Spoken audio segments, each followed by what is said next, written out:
Hey folks, this is Vince with Dad's Gaming Addiction, and today we're going to quickly check out Orcs Must Die 3.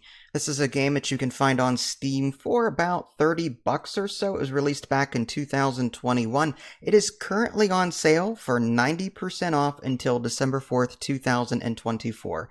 And if you missed the sale, well, I'm sure it'll be on sale again at some point. And there is a bunch of DLC for this as well. There's Tipping the Scales, there's Cold as Ice, and there's a soundtrack as well. So if you want more content, it's available. So Orcs Must Die, for those of you that don't know, is one of those tower defense games that you're trying to prevent enemies from getting from point A to point B. But it's kind of like the video game Sanctum in that you get to control an actual character while you're setting up your traps and all that jazz. And it's a very fun game. I love the Orcs Must Die series as a whole. In this game, you're going to be doing similar things to Orcs Must Die 2 in the sense that you're going to be earning skulls. And skulls is like your permanent currency that you earn that you can spend on unlocking new traps in your little spell book. You can unlock trinkets, you can unlock different weapons, and if you use a trap enough, or any item for that matter, you can get some unique upgrades for it, you can give it a flat upgrade, so there's a number of different reasons to unlock everything and to use them, because the more you use them, like I said, that's how you level them up. And there are different campaigns available. There's two main ones, I believe, for the core game. And again, there's some DLC maps as well. And this particular Orcs Must Die game introduces a war scenario level type, where you've got your regular levels, but you've also got these war scenario levels that are a grander scale, and you'll be using unique units for that particular level. So rather than putting down one archer, for example, like you normally would, you're going to put down like a whole battalion of them, which is really cool. But the rest of the gameplay, for the most part, is the same. Idly and I did co-op tonight, and we had a great time of it. As far as I can tell, she likes these games too. But I think the draw for us is that, you know, we play it to not only kill stuff and to puzzle out how best to lay out our traps and the like, but like I said, I think the draw for me is using items and leveling them up, and also in order to get skulls, you have to perform well. So, for example, like if you beat a level, great, you might get a couple of skulls. But if you want 5 skulls, which is the max for a level, you have to beat it within the time allotted. You have to, you know, do this, do that. So there are some requirements to getting 5 skulls, which is like a perfect score for these levels. So again, skulls are super important because you need them to unlock more things in your spell book.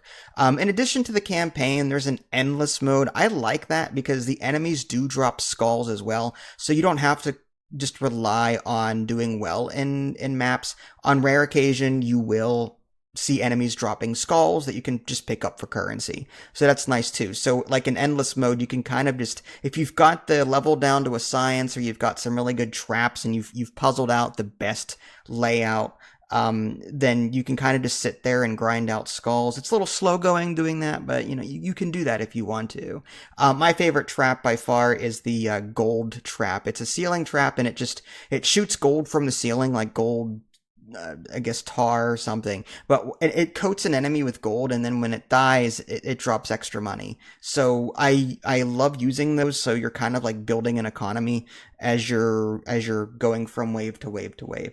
And the levels are nice. There's still no like level editor. There's no way to create maps as far as I can tell or anything like that. But it's another great game in the series that I really enjoy. You can even switch out your characters and play different characters if you want to.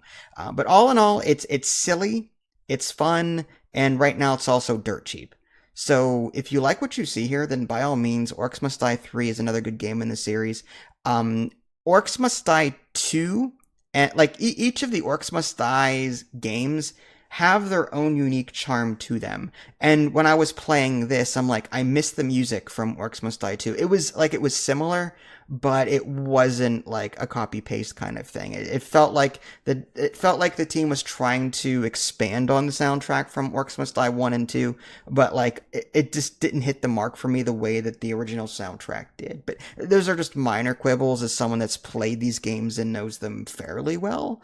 I didn't get, you know, perfect scores on everything, thing, but still. There are leaderboards, by the way, so if you're one of those people that have to beat everyone's score, you can shoot for those as well. But ideally for me, it's all about the co-op. It's all about just casually killing stuff and puzzling out what needs to be done and trying out different traps to see what levels they work on and what levels they don't work on. So Orcs Must Die 3, definitely a recommend for me. Get it for $3 and get the DLC as well for dirt cheap right now. And again, if you missed the sale, if it's 90% off now, it will be again at some point in the future. This is Vince. Thanks for watching. I'll catch y'all next time. Take care.